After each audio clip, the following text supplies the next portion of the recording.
move. So what are your thoughts on the oblique kick? Is that something that should be looked at moving forward as maybe something that shouldn't happen in fights moving forward? What are your thoughts on that?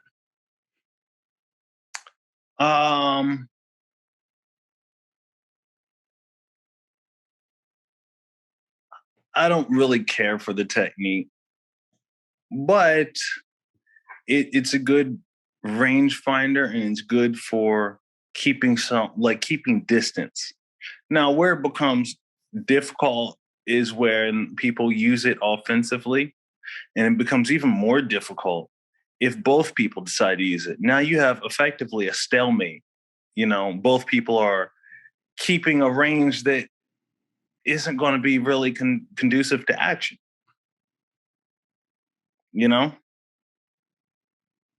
So not a fan, but should be okay. This is how I always look at it. You have to look at it through the eyes of, if everyone did it, it'd be a huge problem.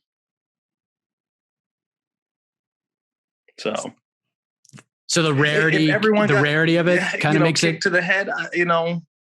I don't know that would be a huge problem in sport.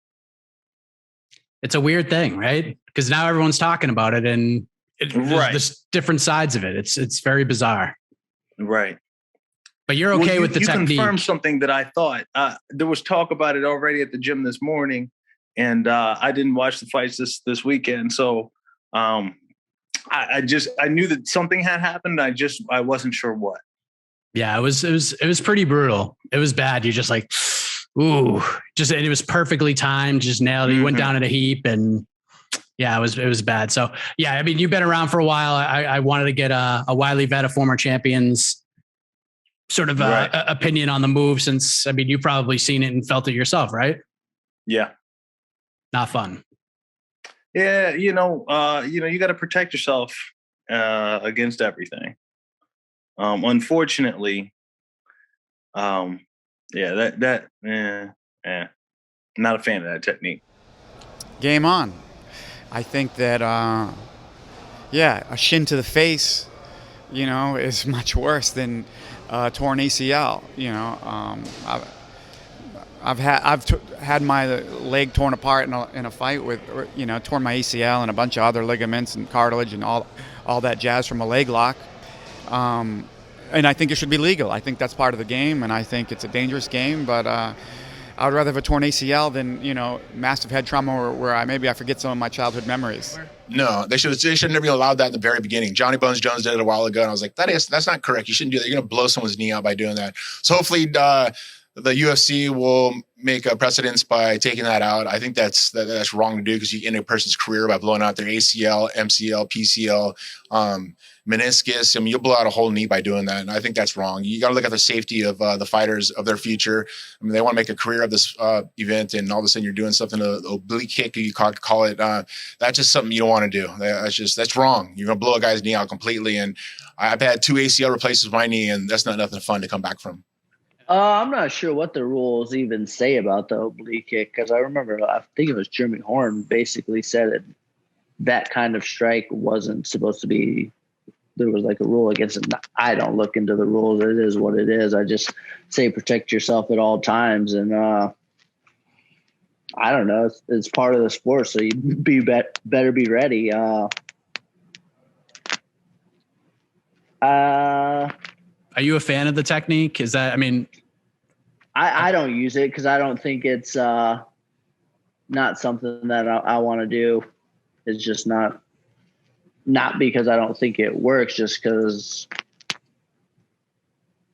it's not something I want to spend my time on, oblique kicks. But obviously guys spend time on it, different techniques, but it is what it is. Some guys like it, and I mean, protect yourself and figure out a way to block it, defense it, counter it. That's what this sport's all about. But part of the sport, I guess. I've been naming it's time to review the rules. MMA, even boxing, why 12 rounds? Why are you putting 12 rounds? You want to see knockouts. You want to see finishers. You want to. It's so many things to change in both sports. I believe. Why are you fighting? Why are you letting that kick? What's the purpose of that kick? You know, a lot of things have to change. Remember, man, we are in a changing scenario that everything's changed. The way the world was like 10 years ago, today it's crazy. Marijuana was a drug. Now you can make money. You become billionaire with marijuana. It's a medicine. So why are you letting all this fighting get all this damage? Because now the guy go for ACL, maybe he'll end his career. So a lot of things we got to revisit. The rules of MMA is so antique, and who made the rules? I asked that question for Dana, and he said, I don't know. And who was involved? Any fighter was involved? Anybody was involved? Who's telling the rules for boxing? It's someone in the suit, and or get the fighters along. You know what we can do to get better, and always safety. Look at football, man. Football is a great historical thing. They changing because they care about safety. Number one, you're talking about any professional here. Safety number one, and it's time to visit these rules. Do you think we'll ever get to that point where the fighters can come together? But you know, it's unfortunately fighters they gotta understand they are the product. They gotta think. They gotta think like a business. They cannot just think I'm a fighter. No, you're a businessman. You got to know how to take care of yourself and looking for a better future for the other guys to come along. I'm in a state right now because I have knowledge. So it costs a lot of money. So I wish fighters can come to me and say, Victor, I'll pay you for you give me your advice. I'll pay to advise, right? I pay people to advise. So I think fighters got to put their ego aside and say, get advice, because they're losing a lot of money. They're losing a lot of business. And the problem is, like, they want to fight. But first, you got to do a business. You got to have a good team around you. And right now I have one of the best team around me. So I'm very happy.